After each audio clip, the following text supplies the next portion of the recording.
Hello viewers, আজি মাটিৰ চৰুত সুন্দৰ এটা ৰেচিপি মই আপোনালোকক বনাই দেখাম। আসলতে কি জানে না মাটিৰ চৰু আগৰ দিনৰ মানুহেতো মাটিৰ চৰুতে খাইছিল। সেই চৰুটো আজি ষ্টাইলিশ ভাবে বজাৰত পোৱা গৈছে। এইটো মই কিন্তু কোনো মলৰ পৰা অনা নাই, ডাঙৰ ডাঙৰ দোকানৰ পৰা অনা নাই। এইটো মই একদম ফুটপাথৰ পৰা লৈ আনিছোঁ। আনি মই ভালকৈ ধুই গৰম পানী দি গৰম পানী দি বইল কৰি তাৰপিছত মই এতিয়া আপোনালোকক এটা হেলদি ৰেচিপি বনাই দেখাম। তেল দিছোঁ মই এইটো ভালকৈ গৰম কৰি লৈছোঁ, ধুই ধাই ভালকৈ গৰম কৰি লৈছোঁ। গৰম কৰি তাত মই 2 চামুচ তেল দিছোঁ, মিঠাতেল।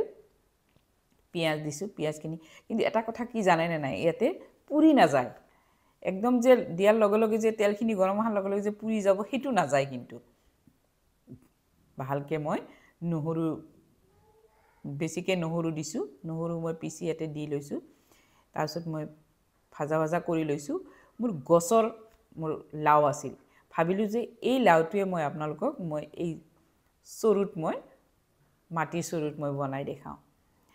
এতিয়া চাওক, এতিয়া মই লাওখিনি কাটি বাছি মই ধুই ধাই ইয়াতে দি দিছোঁ।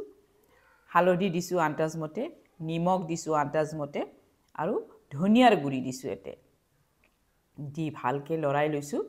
এইটো কি জানেনে, লাওটো মোৰ গছৰ হয়।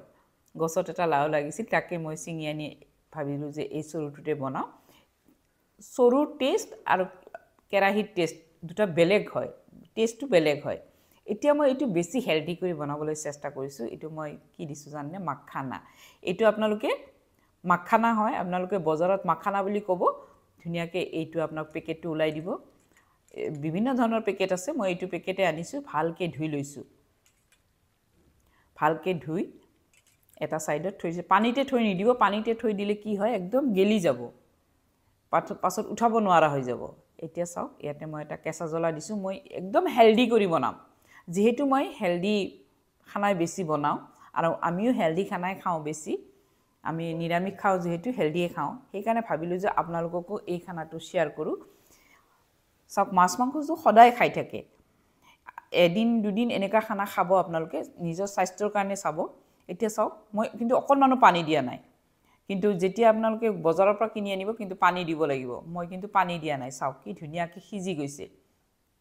যিহেতু মই নিৰামিষ বনাম, একদম ঝোল নাৰাখোঁ, পানীও বেছি নিদিওঁ, মই একদম চেপচেপীয়া কৰি বনাম। মাখানাখিনি ধুই ইয়াতে মই দি দিছোঁ। দি মই আকৌ 2-3 মিনিট মই হ'ব দিছোঁ। মাখানাখিনি কিন্তু বেছি গৰম কৰিলে গেলি যায়। ইয়াতে এটা মই কি দিম জানেনে, এইটো ডালচেনি পাউডাৰ। ডালচেনি পাউডাৰ 1 চিকুট ডালচেনি পাউডাৰ দি দিম।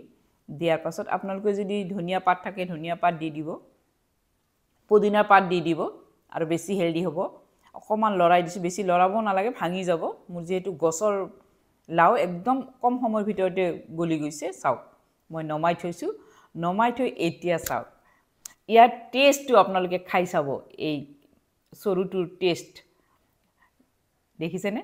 কিছুমানে এতিয়া প্ৰশ্ন কৰিব পাৰে যে ইমান দিনে আপুনি অমুকত বনাই আছিল, ভাল ডেক্সি কেৰাহীত বনাইছে, এতিয়া আৰু এইটোত কিয় বনাব লাগে? এইটোত আপোনালোকে বনাই খাব, তাৰপিছত আপোনালোকে টেষ্টটো নিজেই বুজি পাব। ইমান ধুনীয়া টেষ্ট হয় ইয়াতে, মাটিৰ এটা ধুনীয়া টেষ্ট আহে ইয়াতে। চাওক, এতিয়া চব্জিটো দেখিছেনে? মই বেছি ঝোল ৰখা নাই। এনেকৈ হেল্ডিও কেতিয়াবা খাই চাব লাগে, খাই চাবচোন। Thank U.